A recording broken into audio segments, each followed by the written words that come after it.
All right, evening. All. Where's Abel, man? We had He 4, and now we're down to disappeared. 3. Did I chase him off or something? Oh man. I hope everybody's doing well tonight. How you doing there, Dirk the Daring? You look a lot better, a lot healthier. Uh, Doing good. oh, I have actually, since I started my intermittent fasting program, I've lost 11 pounds in 4 days. Ooh. I'm Nice job. supposed to be doing that, but my wife keeps making carbohydrate meals, and I get weak up by the third or fourth day. Yeah, feeling a Man, lot better. Feeling a lot better. I gotta do that too, dude. I gotta do that too. I gotta definitely go stay with it, man. I felt good for like a day and a half that I hold on to it. That's good for you, man. Look at it. Look at this, man. Every week Cody comes up. He's got the chair now. He's got the stash look. He's got the glasses, man. He is really upping his visual game. There you guys Very look. dapper. I Yeah. know. Me, I'm the same old boring guy with the bald head and stuff, man. I gotta catch up to you cool guys. So anyway, we're gonna go like an hour, hard hour. But I was gonna do just the whole Brandon Shaw thing, but Dr. Daring was filling me in that McDaniel had his presser, and there was some juicy tidbits. I didn't get a chance to watch it. I was doing a bunch of things today. I had it on the menu and just didn't click on it. Took an afternoon nap and I got lost in the scrum. So Dirk, man, be our on the ground reporter and fill us in, man. I heard there were some good things. Yeah, I mean he actually, I mean, like I said, I was telling you earlier, the last couple times he's done a press conference, he's actually given some answers instead of his usual Um, beat around the bush and and not answering things. So it was kind of refreshing.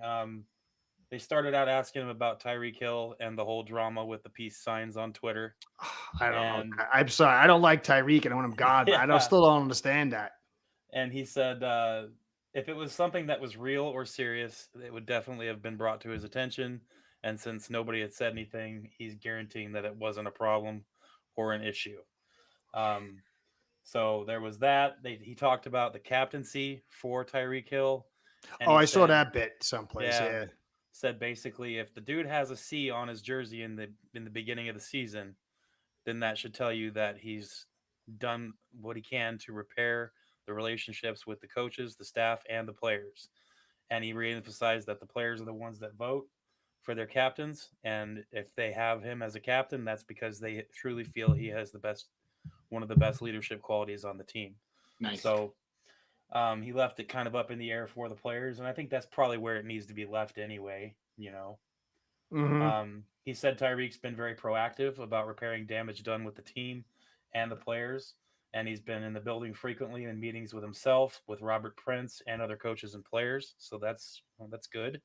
So we could do. Um, and he said he reemphasized, that Tyreek knows he crossed the line and he did the wrong thing by the team, but has since done everything he can to regain that trust, confidence, and leadership within the organization. So, I mean, beyond that, I can't really speak to it. Well, what do you think about that, Cody, man? What do you think? Just hearing that from Dirk, it sounds like he's not going anywhere. No, Oh, no, yeah. no. Yep. They can't. They can't. The money's just not there. They can't. Yeah. You're not going to get I mean, if you want to get some big trade value, but they would have to eat too much money, I think, and they're not going to get really anything of prime value. And you're not going to move off of them for like a third or something. I mean, what was from Seattle Metcalf? What was a second, I think, Yeah, it was a second. and he's 27. I mean, Tyreek, you might want to say I don't know if you'd say he's better, but he's 31. Yep. That's a lot of years. It's 5 years. The only good thing is he did cross the line and he did whatever was going on behind the scenes, whatever kind of rebellion he was having. I don't really know, but he did that one publicly in a big spot. So now it's really the eyes are on him. And if anything, it could at least he's either going to fall out and do the same old shit and get kicked out of here next year, or there's a chance he's a good soldier this year and it's a good year. But I think he's gone either way. But at least the eyes are on him. And it's like, hey, bro, you're done. You got to start towing the line here. So sometimes it takes that. Yeah, I mean, I think he's a narcissist and he's selfish. So he understands that if he wants to continue playing to make money, is able to make more money, he's got to be on his best behavior. He's got to have a good season because the Dolphins get cut free of him. And even if they want to trade him, he's got to do his best He's got to have a very good season in order to get another season. He just had, 5 kids this year? So I don't know what he had, whatever. I don't know if that's the accurate number, but he's having loads of kids, and it's a lot of money. Money was $5,000 a month or something for every kid. So he needs the money, and he plans to play, I think, after this year. And so he's going to definitely be on his best behavior. So I expect him to be on his best behavior. I don't think that's who he is, even if he is on his best behavior. But it's good for us. It's good. Hey, he's captain in the house. Captain, full life. What's going on, brother? How you doing, What man? up? Good evening. Good evening. Hanging out with the dudes over here. So we got Abel in the house, man. So I personally, Abel, you think it's a big deal? I didn't see it. I mean, the peace sign, I don't know how people are making a big deal out of it. Oh, on the Twitter? I mean, it's Tyreek. He's a troll. He's already said, Yep. hey, if anybody's going to say anything to me on Twitter, I'm going to respond with, whatever Yeah.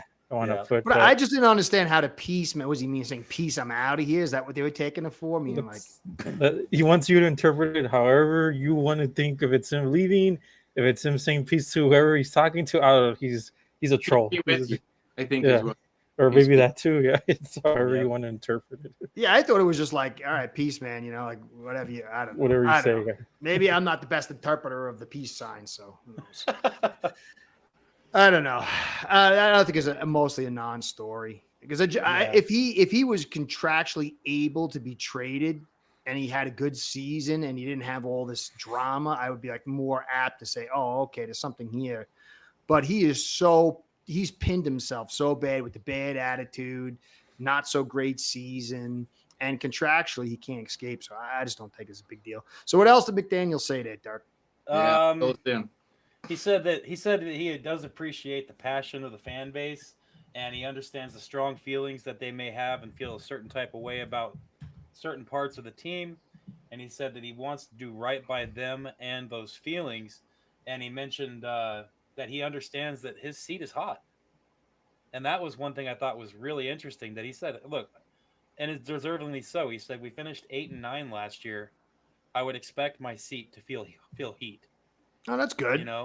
So he did say that, and then he went into the offensive line, and that's where he said he's very optimistic with the situation. He said he's not done in free agency, and I thought that was good to hear. He said, obviously, the draft is still coming, but he said we're not done with any of those positions right now, and he said there's more to come. Mike McDaniel re-emphasized that they're acting like Teron Armstead won't be there, like he said before, has no answer of yet, but he does expect that to know that around draft time. So right before, maybe right after the draft, we'll have answers on him and Calais Campbell. He said that Liam Eichenberg needs to be better than he's ever been in order to have a starting position. That's not hard, man. It's not hard. No, yeah.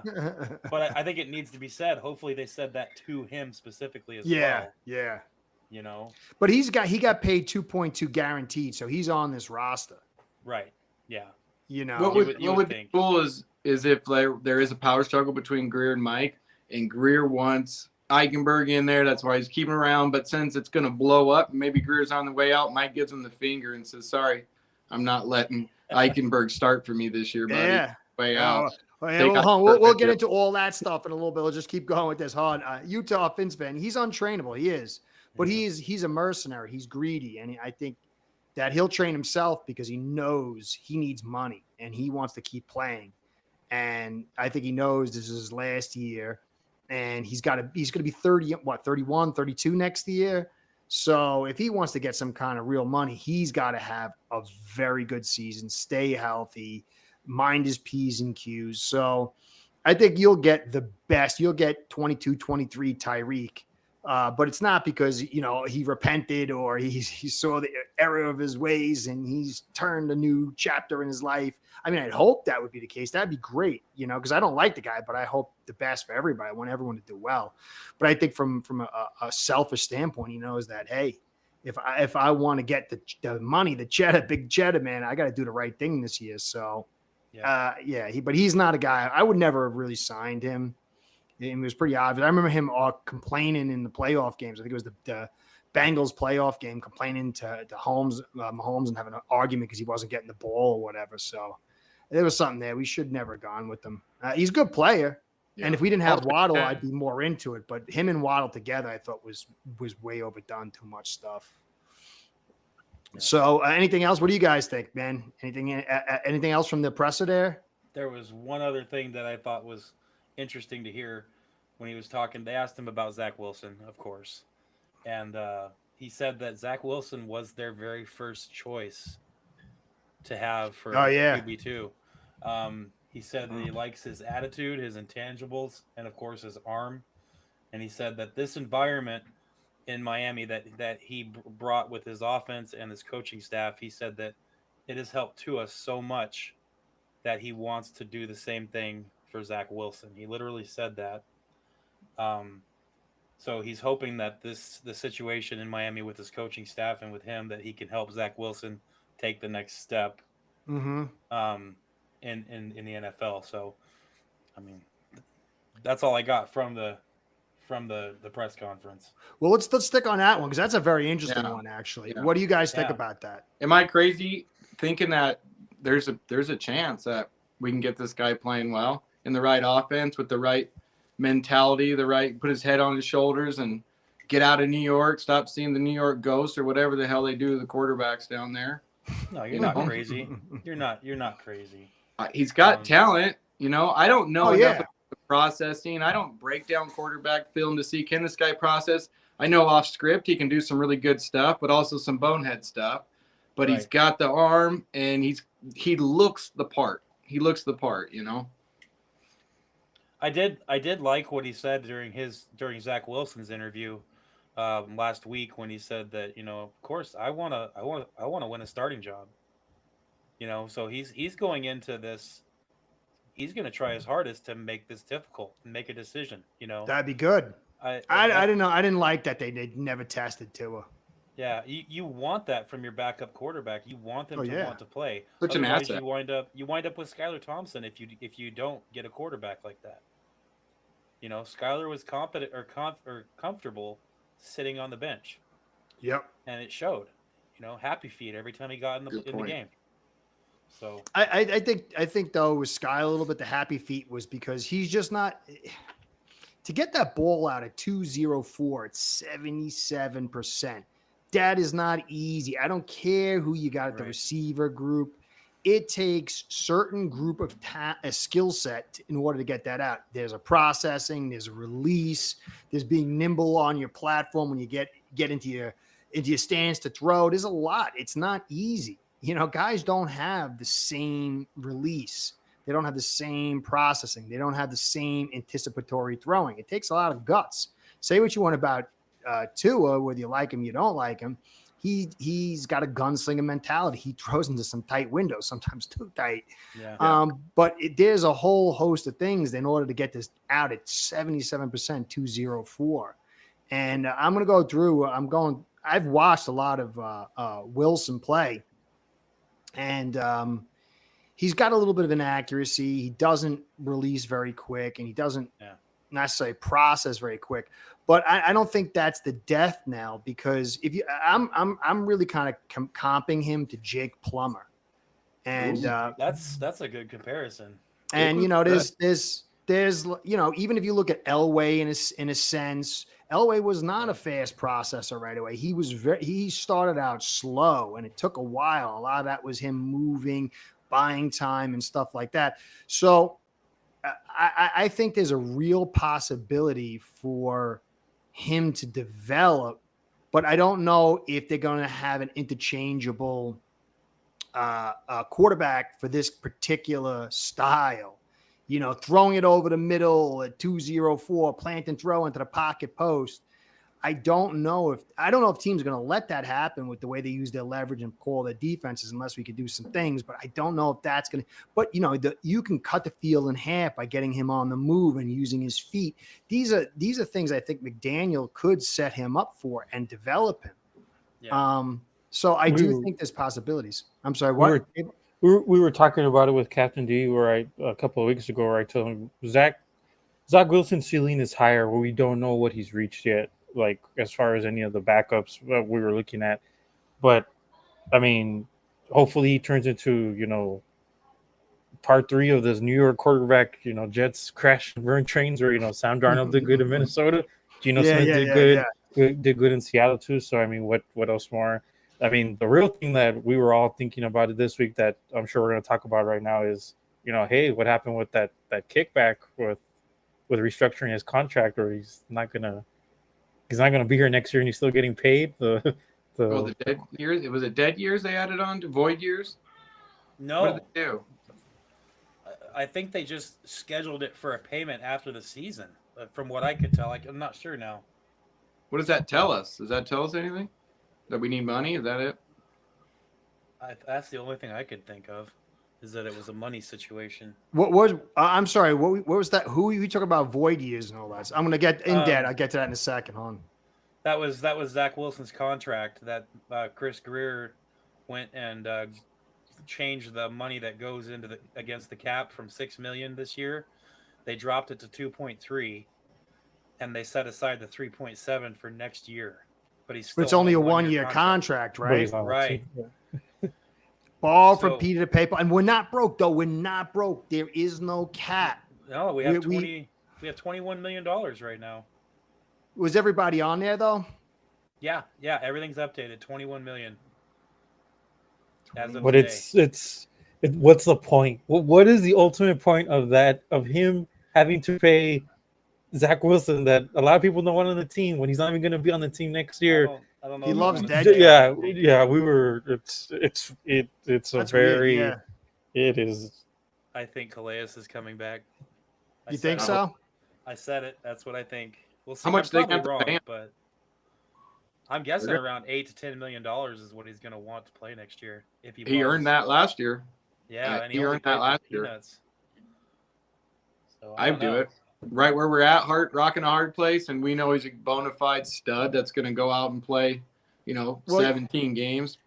Well, if you got 21 million, you got to figure you got to keep about 6 aside for the season itself. Yeah, and then you got to add about 4 or 5 for the incoming. So that's about a 10. That would leave you about 10 loose. See, the numbers work. Maybe. I hope so, man. I hope so.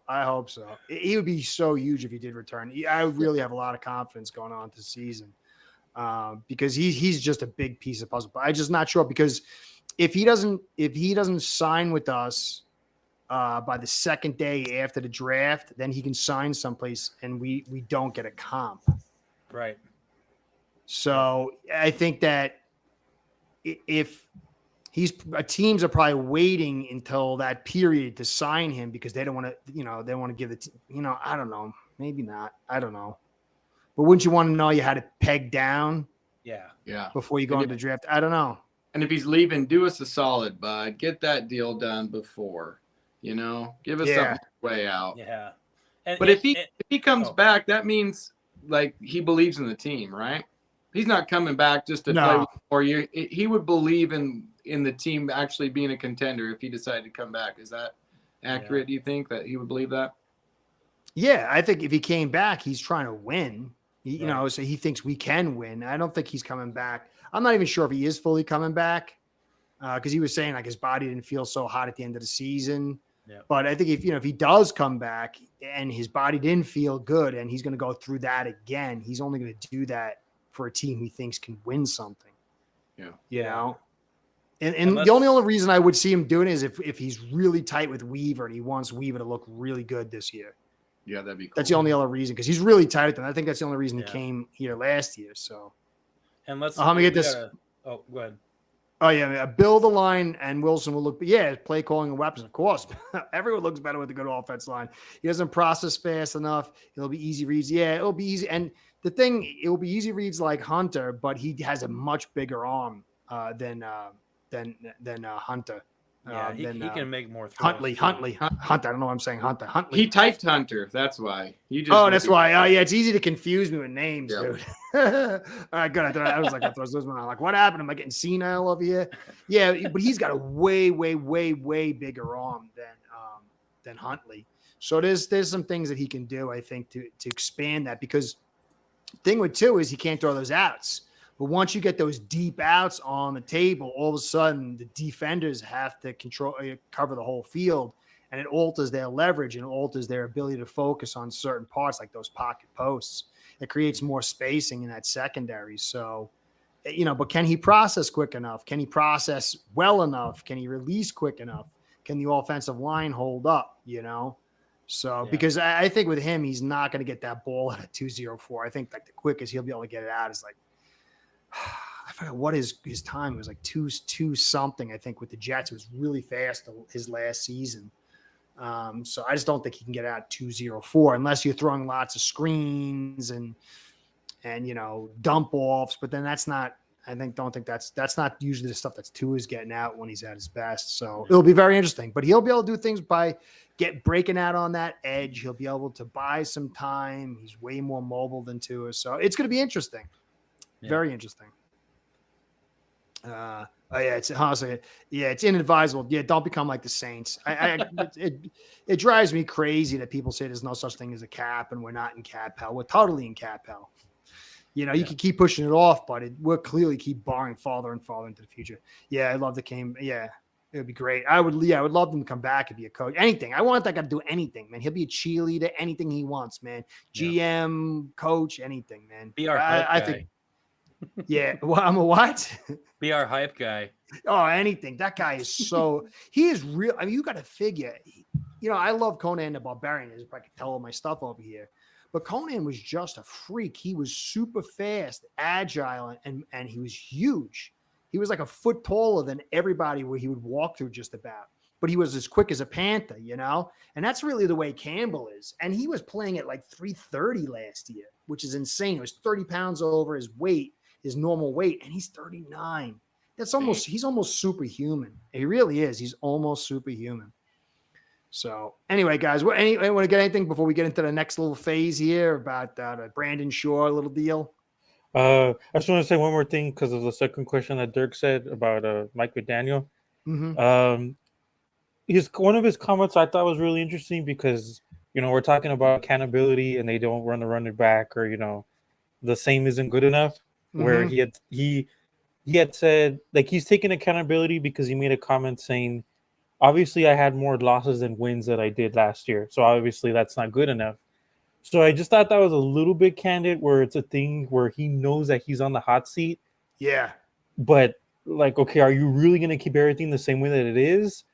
Or is it really something where, okay, well, you're going to stick around if the season's okay and like Greer's going to go, or are they going to make changes? So I thought that was kind of an interesting thing for him where, he did take a little bit of accountability where he knew that last season wasn't good enough for them, but where he's still kind of, maybe he should. And I know that it's hard for him because, he came from San Francisco and when he brought his offense down here in Miami, like it was very, lightning in a bottle, the chi motion and all that. And I think it would be so much more easier for him to, hey man, it's okay. Just take play calling off of your plate.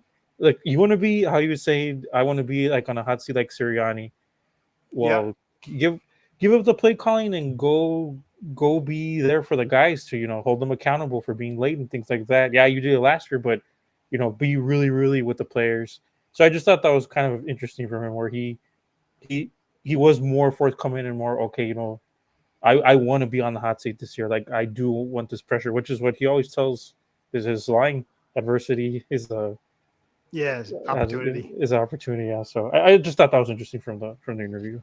Well, I think that's the thing. You got McDaniel can't give up play calling because I think he knows that everything he's doing here is setting him up for the future. And so the more experience he gets, the more he puts on tape, it's an opportunity down the road to go be an offense. He doesn't want to go back to be a run game coordinator or something.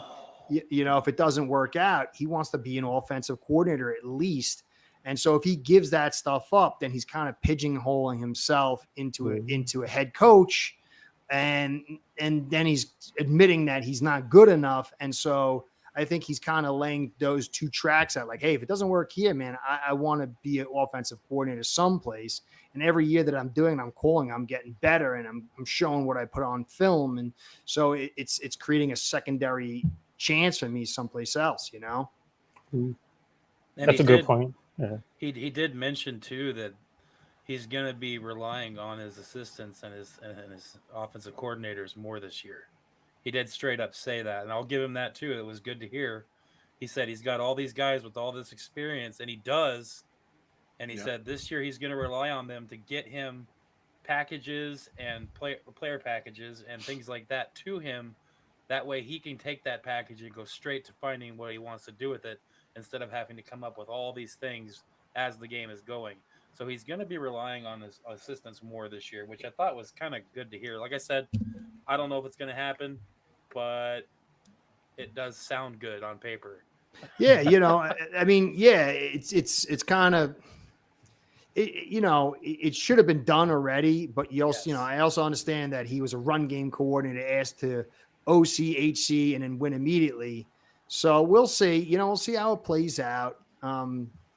He's definitely got to create something to get to the line of scrimmage fast. And I'd hope he'd add some level of audibles in there, even on occasion. I hope he would dial back the cheat motion where he's relying on that and the verbiage is so big or it's getting in so late, because it's just, you can't go to the line of scrimmage when you got bad leverage and just run the play. It's like, that's, right. If you don't call it right, then, we're screwed, just run it. You can't waste the down. So I think that the lack of flexibility has definitely got to be fixed somehow. So it'll be interesting. Hopefully give Tua the freedom. I mean, he's got, if they take some of that away and give him the ability to actually audible or give him time to do that, Tua has the intelligence to make those calls when they need to be made. It's not that hard. It's not that hard. If you're trying to alter things, the line of scrimmage in high nuance, that takes, the Mannings and the stuff like that and the Bradys. Right. But simply to get to the line of scrimmage and you've got, 2 safeties high and 3 linebackers playing 5 yards and middle linebackers playing 6 yard off and the edges are playing out wide. Hey, let's audible this into a run inside. That's not rocket science. I mean, like that's nothing, Now, if it gets more complicated and they start moving their blitzes and then moving back and forth and, you're trying to dissect it and call the right thing, that can be difficult. But, just simple 2 plays in a huddle, all right, we're running our pass play and, we're going to have an inside run call and get the line of scrimmage. And, oh, wow, man, that's basically selling out the pass call, the inside run. I saw that with the Texans. That was like 3 or 4 plays. I was like, what the heck? How can you run a pass on this one? So I don't think that's, I think he could certainly handle that. So Curtis, this team is just a psyop. Look, they definitely run the illusion. All teams, NFL teams do, but the Dolphins have, there's something there. It's a little bit more. That's why there's all this drama and there's all this dysfunction and there's all this, like, you can't even tell who's running the show. You look at the Bills, it's Bean. You look at teams and who's running what and who's in charge, and everything is kind of ordered. I'm sure in the background is a little bit of chaos, but here you can't even tell who's, like last year we were told, and I guess we'll bleed into it now. Let's do it. Let's get into that front office. Last year there was all kind of news stories that, Greer was angry at McDaniel because he went behind his back and pounded the table to Ross over to his contract. And now we're hearing from Hyde that it was really Brandon Shaw that didn't want to do that. And he's saying that Greer was fine with it, but we don't really know. But then we see with the Shaq Barrett thing that he doesn't even consult his coaches and just says, I don't want him back. And the coach is standing at the podium and they don't even know that Shaq Barrett was not, going to be allowed to come back. And they're like, well, we don't know. I mean, that's bad communication. And Greer's had all this passive aggressive stuff, but then you hear now that it's not Ross kind of tying the purse strings. It's Shaw going to Ross telling him no. And so now you've got the Dawn Aponte, Ireland, and Philbin scenario, or if you want part 2, Tannenbaum, Gase, and Greer. It's the same thing. I love World War II. I study World War II. And if you notice one of the big differences besides fuel with the Axis versus the Allies had one commander, the head of chief of all the Allied forces. But with the Germans, there was all these different guys, and they all had to go back to the Fuhrer and ask him first, and there was just this convoluted hierarchy and disseminating of orders, and he never knew who was really in charge because they had to go to this guy and that guy, and they were always behind the eight ball, always running slow. And football and war is very similar. You need one leader. Obviously, the owner's there; he's always got his power. But you need one football voice that listens. The best ones listen and take wisdom, but you got to have one foot. But I don't like Greer, but if Brandon Shaw's like, no, let's not spend Ross, and Ross goes, all right. And then Greer wants to, and that's not how you run a football operation. So we don't know this stuff. It kind of, so is what Richard was saying. It's a psyop, but it's just constant hiding of what really is basic stuff.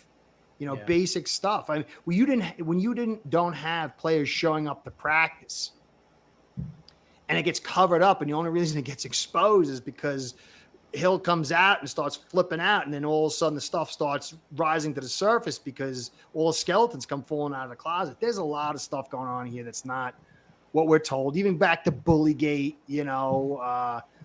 Omar Kelly, we told lies that we knew were lies, but we had to tell. I mean, so.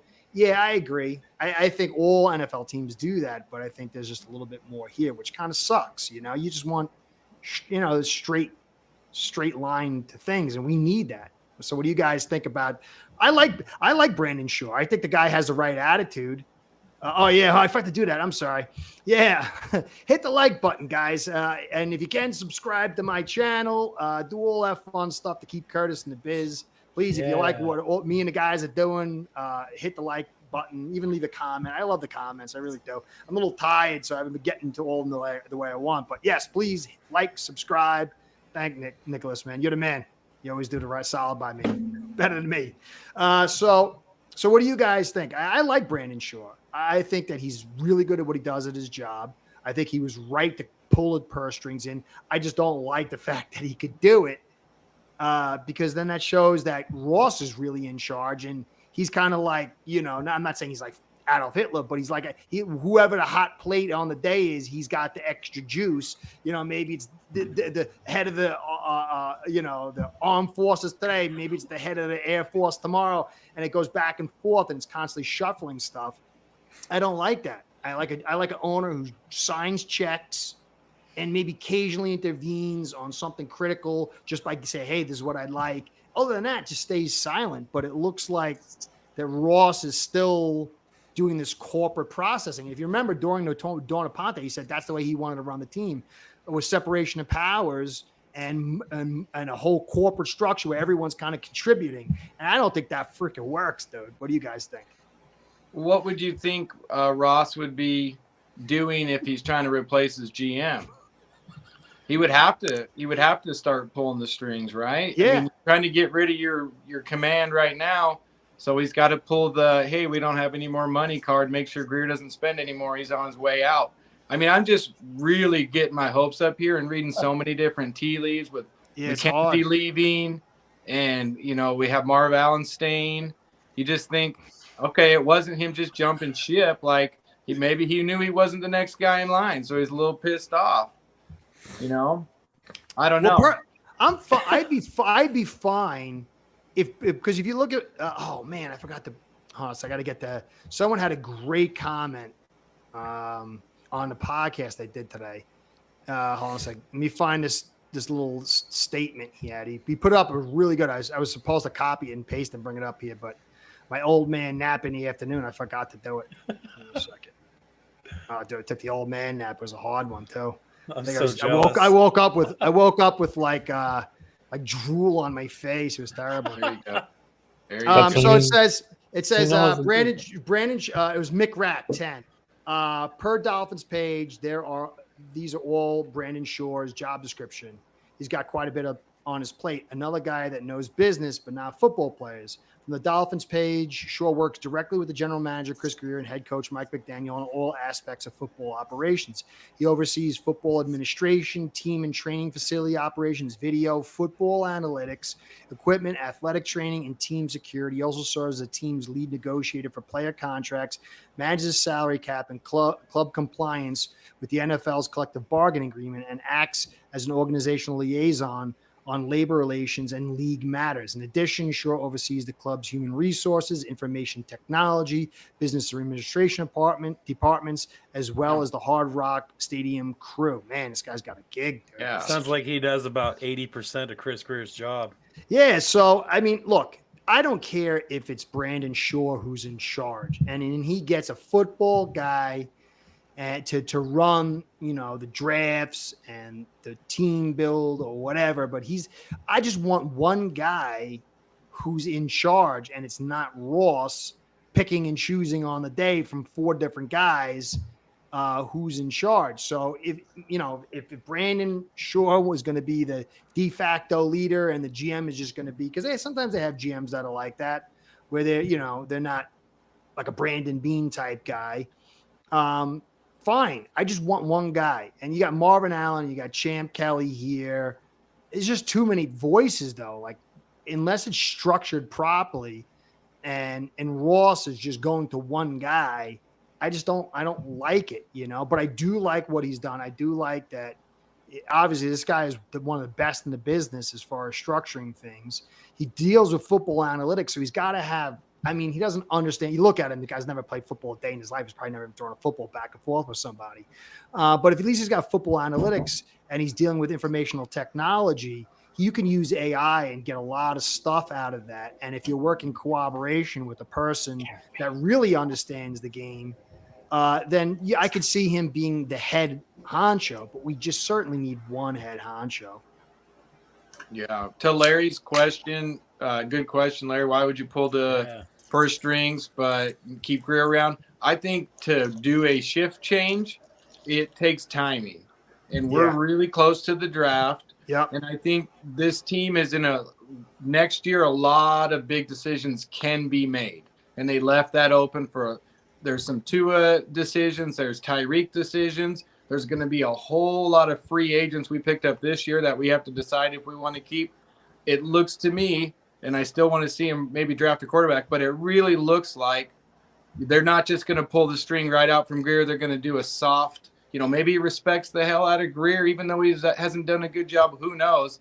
But I think giving the next GM some time and to take the team in a good spot, I don't know. I think Greer and his team has done a lot, and it's probably a timing thing. But I agree with you, Cody, because I think that Greer and Ross didn't get the full fracture to the last couple of weeks, 3 or 4 weeks, and we was like, all right, look, we wet the bed, this ain't happening, and then obviously with the big Jets game, so you don't want to go. It's a hop, skip, and a jump from that to free agency, and then there's a hop, skip, and jump to the draft. A lot of times they'll just have these guys because it's not like he doesn't like the guy. So I think you just want, you can have everything stay the same because then you have to answer all these questions and you have to bring a new guy in and then there's going to be all this circus going around it. It's just a lot easier to let Greer run the show, quote unquote, even if he's just a figurehead and just keep everything. Because remember, even what Richard said, the optics, we're very concerned about optics. Yep. We're all about optics. And I think that's something where we have too much of a problem with. But so it's just it's a lot easier to say, hey, I don't want to burn Chris Greer and fire him. Then he looks stupid. So you just run through this draft and then Greer steps down, moves to upper management. Let's say if that's the case, Greer saves face. There's no big narrative shift until after after the draft, then you've got a couple of months before you really start anything. So you can do all the talking about why is Greer gone? Why is there a new GM? And you could set that stuff up. And then once all that stuff's out of the way, then you take the new guy in charge and he's moving guys out. I don't like that scout. I don't like this scout. I'm moving this scout up. I'm moving that scout down. I'm setting the structure I want. And you have all that time before the next draft and the next free agency, because really there's not a ton of stuff to do once you get out of the draft. There's a few free agents around, but there's nothing major. You can get a new GM in there to handle that, no problem, especially if you're doing in-house, which it would either be Brandon Shaw, now it seems like that's a possibility, or Marvin Allen. I don't think Champ Kelly's going to be the guy. So I think it makes sense. It's not what I wanted. I want to see that guy fired like instantly and let out with the dunce hat on, sitting backwards on the donkey, let out of town, but whatever. So I think that there's a rationale to it. I don't think that Shore. I mean, Shore's done a lot for this team, and he's largely been unnoticed until this recent article and everything came out. But he doesn't, like he just says right here, he doesn't have the player knowledge. I don't think he's there, and I think that's why he's not letting Shore run everything this year. It might have been different if Shore was in a position where he had a little bit more ability with the recruiting and the players part.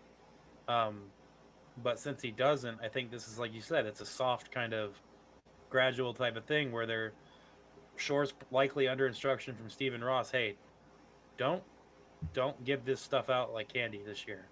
We're limiting things, and I think it's tying Chris Greer's hands and forcing him to do it a different way. So I don't know. Yeah, I mean, remember the GM, you could work it where he's in charge of everything, but you can also be a GM that's just personnel and he still reports higher. And I still think Chris Greer reported higher all these years. I mean, we don't know exactly what the deal was. I think as far as player personnel, he was the bee's knees, the head honcho. But remember when he first got here, he was battling with Tannenbaum and Gase, and it was separated powers, and there was all kind of crazy stuff. So I just think you need one voice. Because look, Stephen Ross, even Brandon Shaw, is more involved with this team and football than Stephen Ross is. Stephen Ross is not like crunching numbers, and he's not watching film. He's not paying attention to this stuff. Imagine that'd be great. I wish he would. But breaking down Kenneth Grant film right now. But it's like I personally think that the mix is going to be Shore, Marvin Allen, somewhere at the top, and then Champ Kelly. I don't think Champ Kelly's taken over because he's too young. And I think Alf mentioned that it would be a slight to Marvin Allen. Yeah. To Reggie McKenzie, too. Reggie McKenzie felt slighted, maybe, and that's why he's gone. Or he just realized, look, maybe he was sitting in the wings with Marvin Allen, hoping to take over for Greer when he was gone, and then he realized he's gone, and he already knows who's the successor. Yeah. And he's like, oh, okay, well, I'm not waiting again. I might as well go to Tennessee and I can be the same job that I have. And then I'm the first guy in line again. And I live there and I have all my foundations. So it's a lateral move of comfort because he knows that, look, Greer's gone and I'm not the guy up next. Maybe it's either Brandon Shaw, it's Marvin Allen, or even Champ Kelly. So I don't early on it was like, was it a sinking ship? So I don't think that was the reason so much, I mean, all the comments right now from Jack and Larry and Dave, they're real good because we always talk about with you, Curtis, that it's about evaluations and what are we gonna do? And this is a very even now from when we just ended the season thinking about the draft, and it's like what we're gonna do with the 13th pick. Are we really gonna go trenches? Is we're gonna do the thing where he does we need help everywhere. We've been talking about this for months, corner and safety, where hey, well, there's a good, O-line or D lineman there, or you're still really going to go with the flashy pick, where it's like, okay, well, now from the front office point of view, how is that going to shake up now with everybody that we have in the background? So I think that's another point that we have to think of, that this is a really, really big evaluation point from a standpoint of not just the players, where, hey, we're pulling back the credit card and the purse and, just how Dirk said, we're getting dogs. But how is it going to do with the front office? Are we really going to dump Greer now? And I've been telling you, Curtis, and Dirk too all week, until the Wicked Witch of the West is dead. I know, right? I ain't getting on that train. I'm along for the ride. I know. We don't know. We don't know. And I don't think Greer is calling the shots. If Greer, No. you know, because look, you have to understand. So how it works is, and I'm not saying I'm an expert, but you have all your scouts and they're out scouting and they know that the prototypes they're looking for positions by what the coaches and the GM are looking for. And then they kind of try to find guys to fit those prototypes. And then those files, those dossiers come up. And then the people that are involved in the drafting are looking them over. Marvin Allen is the guy who takes all that stuff. He has for years, all those files of the players, and was in charge of them. But now he's actually been going out and going on the scene and looking at players. And so we don't know, just because Greer's there, we don't know that he's the guy who's going to pull the trigger.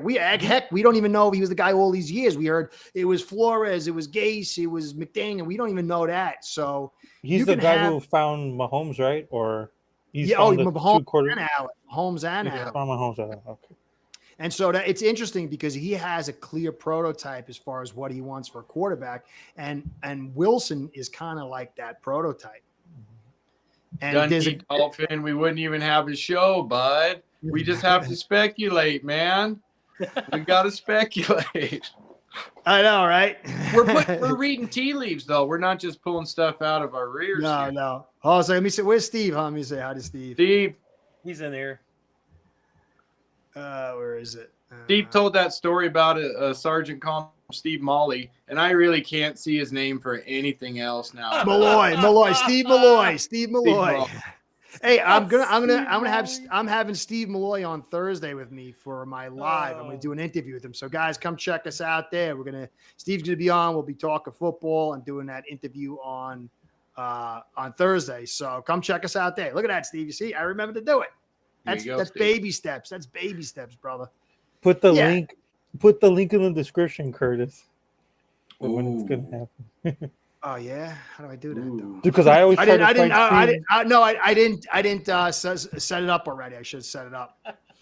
In summer, we don't know about anything. We really don't. Yeah. No, we don't. But we do know that Hyde said that Brandon Shore is the guy that didn't want Tua in, and then McDaniel had to go over his head to get to Ross and to create some ripples. And we know that he's the guy that told Ross to tighten the purse strings, which is contrary to what Greer wanted and contrary to probably what McDaniel wanted, contrary to their ability to have success this season.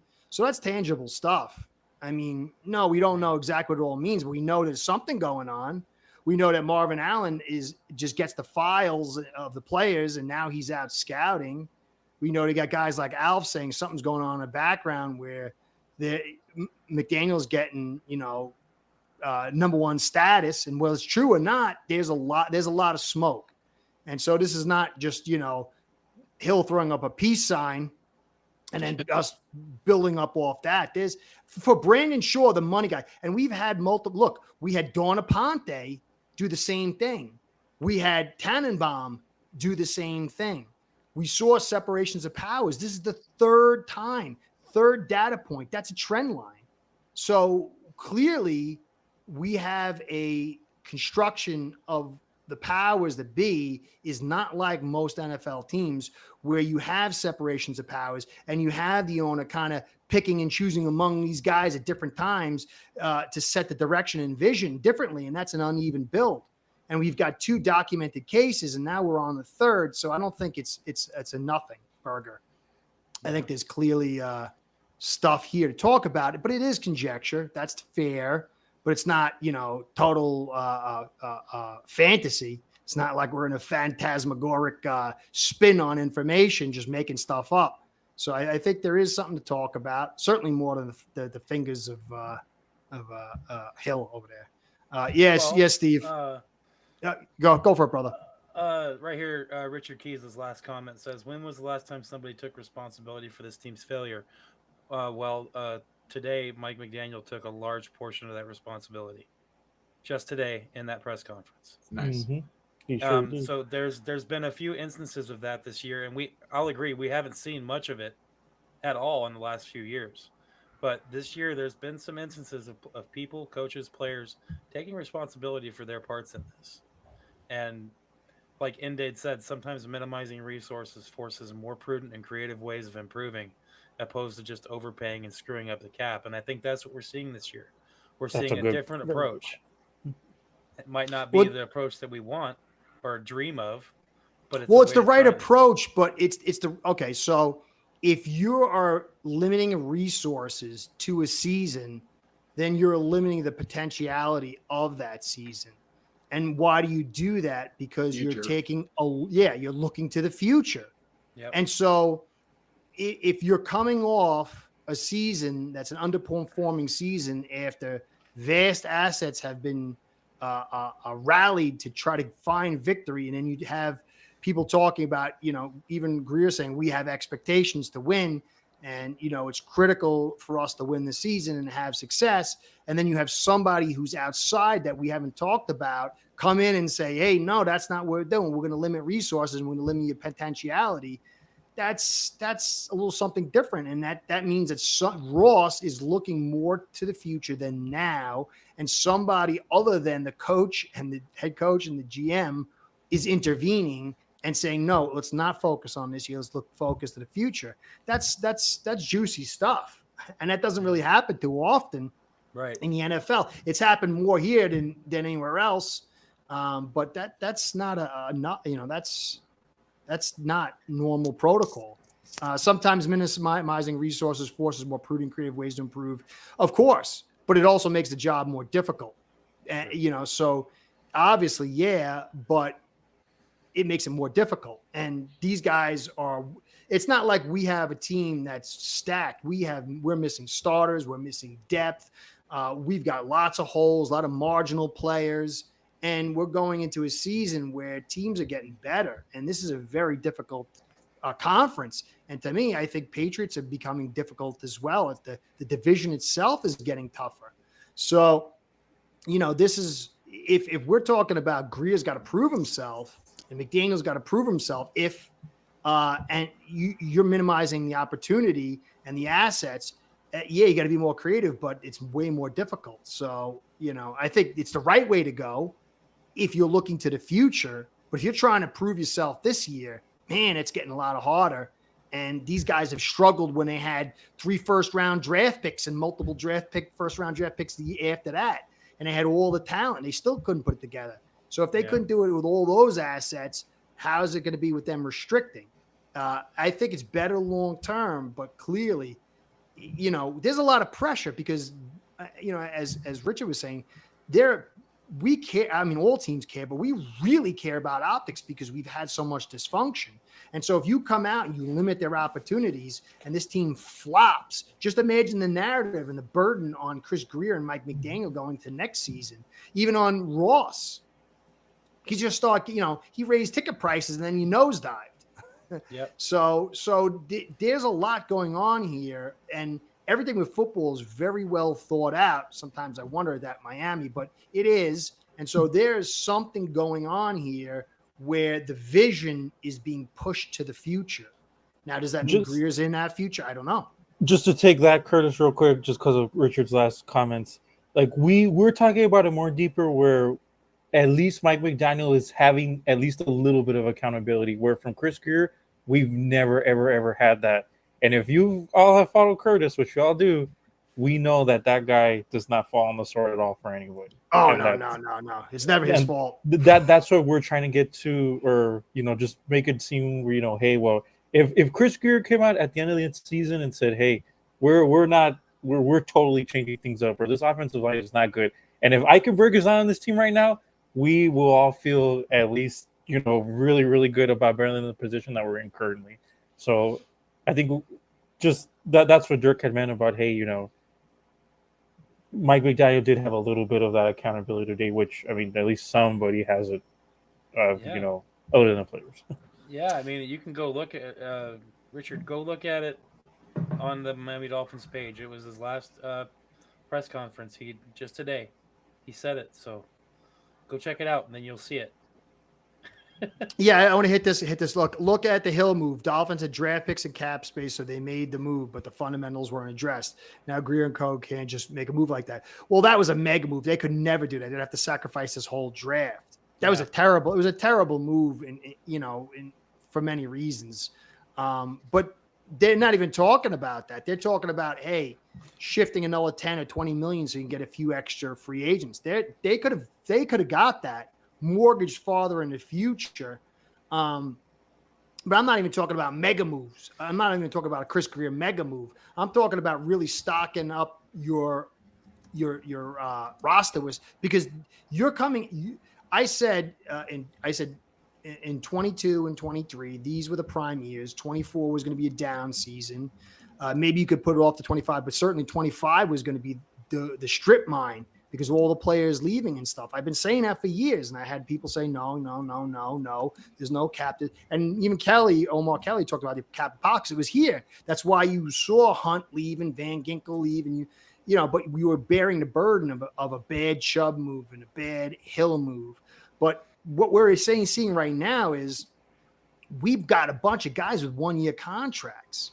We need offensive line desperately. There's players out there we could have got, even a cornerback. I like the cornerback that the Patriots got to play aside Gonzalez. We could have brought him here, and he's a pretty darn good cornerback, and he didn't get a crazy contract. That'd have been, if we could have got him, we'd have opened up, but they held even that back. And so they're making a concerted effort, and I agree that's the right move to go back to formula and start building this thing like an accountant, like Shore would build it by playing money ball, by being smart, by not reaching into the cookie jar too quickly, waiting for mom to turn around for more than 1 second before you put your hand in there. And that's an accountant's way, and it's a more prudent way, and it's the way we should have been building, not like a drunk sailor Chris Greer all these years. But ultimately, this was supposed to be everyone is saying this is a prove-it year, and now you're tightening the purse strings, and you're forcing them to hit in the draft, knowing that draft picks for the most part take a few years. An offensive lineman, very rarely they come out and hit it. Look, Christian Wilkins, Hunt took to the end of the first year to kind of start shining. It didn't shine until maybe midway through the next year. Wilkins didn't really shine until his third year. So you're talking about resetting things. I think that they're resetting this thing, understanding that his last year is going to be next year, unless he does something totally dramatic. And so I think that they're resetting the table for about 2027. And so they want to clean the books up, and they want to because you got Ramsey's not going to, how long is Ramsey going to be here? Even Sealy, he's got maybe 2 more years. He's going to be 33 years old. I mean, every good player here just about is going to be out the door. And so Greer just keeps trying to spit and bail wire and patch this thing. Somebody said, no, it ain't it. But he's left holding the bag now.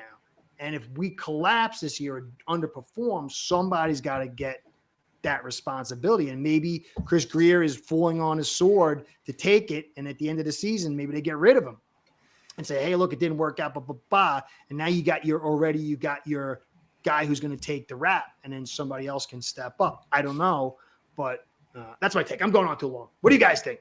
I'm excited to see the war room of the draft. I'm really good at reading body language. I want to listen to every word Chris Greer says to every draft pick on the phone. Oh yeah. I just want to keep getting more clues. And I think the draft is, if we hit on an offensive lineman, if we find some starters in the mid rounds, Greer didn't do the draft. It was somebody else. So we'll find that out. Yeah, I can't wait. I agree with this accountability, and you mentioned it. And I like Dirk. You're a positive guy and a good guy, but I like that. I like that you were happy that he took accountability. I think that's a really important thing. He said all this, but you're never going to get Tyreek. Tyreek will never be accountable. I mean, he's doing it now because he's got and who knows if it's genuine. He just got to go. I think he just got to reset the roster. But yeah, I think there's a culture, and I don't know if McDaniel can set that culture. I don't know. That's funny. We'll see. I'm sorry, Dirk. You going to say something? Oh no, I'm just saying you're right. I mean, I don't expect Tyreek Hill to publicly assume responsibility. I will say that other players have said that he has taking responsibility for his dumb decisions at the end of last year. But that's not really for me to decide. It's not an apology to me. It's not anything like that. It's private within the players and within the organization. And all you can do is take face value at what they're saying, or not. Well, that's it. And it's all we could do. And that's why I always reset my evaluation every season. Yeah. And you have to, because you never know when some guy's going to grow. You just really never know.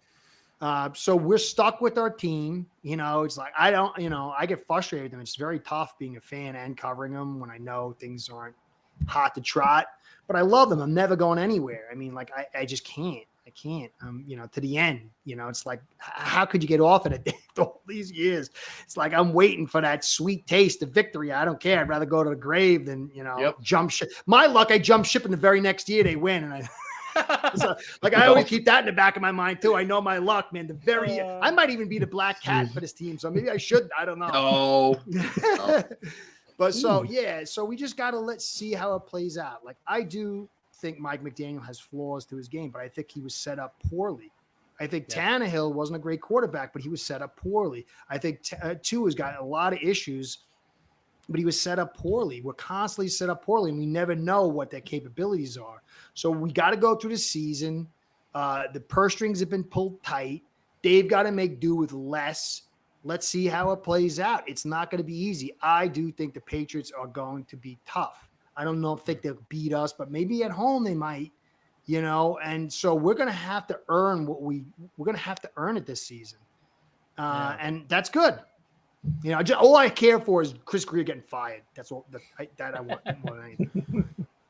Yeah. I mean, and I understand the vitriol and the being upset by Dolphins fans. We're all jaded. It's been 25 plus years.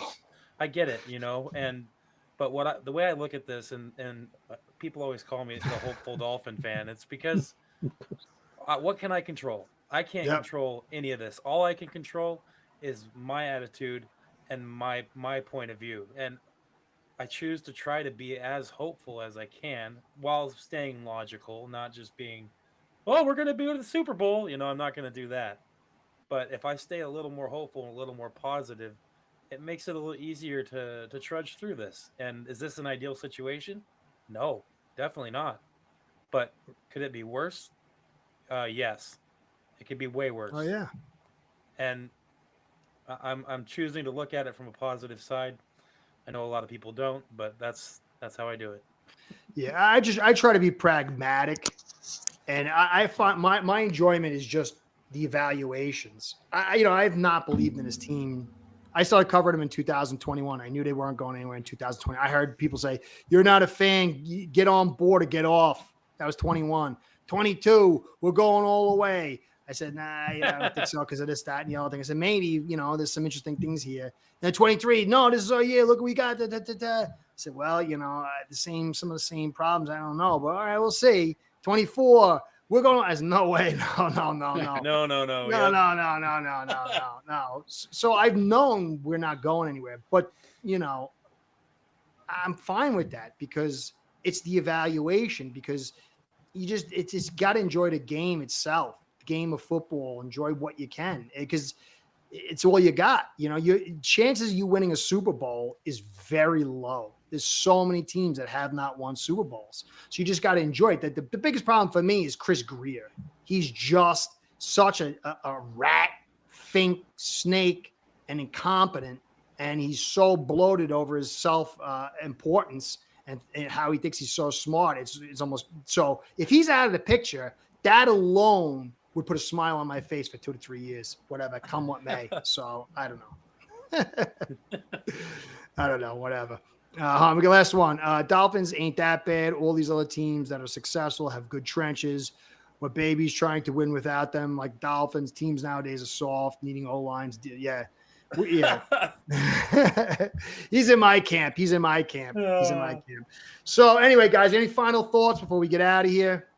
Old man Curtis needs another old man Curtis nap. I'm getting tired. Hey guys, any final thoughts? Any final bits? Nothing. Fins up, man. Let's- Fins that's up. I want to say just real quick, just thanks Go to for it. Dirk and all you guys, because like I'm really going into the draft. So like even today, like I was doing third and fourth round kind of like picks around there.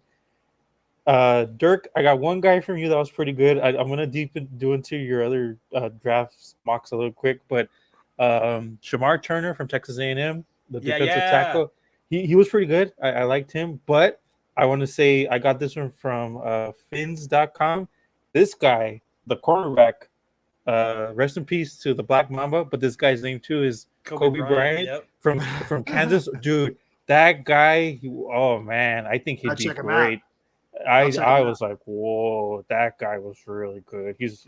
If we lose out on Will Campbell in the first round, that corner, this guy, that's 6'1", 175, 185 from Kansas. Yeah, that guy would be great for us. Yeah, I got to do my final. I got to do my only mock. I got to do that in like 2 weeks. So I'll put that on my little list over there. I'm going to go to Dirk's page and try to get smart. There you go. Hey, why does it sound so much like Dirk's? I don't know. Just we take a like. Oh man, I'm gonna check him. Kobe Bryant. I can't forget that name. That's For sure. That's hard even for me. He was. I saw it. I was like, okay, this guy. If he's there, and if we haven't drafted a cornerback yet, get him. But it's here. We're already into April tomorrow, guys. So. Yeah, 24 days tomorrow. Yep. Today's Wow. 25, 24 days. Yep. Going to be exciting stuff. Awesome. It's so huge. This draft, man, if we do well, it's going to be so good because you're just laying a foundation and you got lots of picks. If we don't do well or do average, it's going to be a tough year, but we'll see. We got great positioning. Everything we need. The D line's deep. There's supposedly deep offense, and we'll see. There's a lot of potentiality. Let's just hope Greer's not making the picks.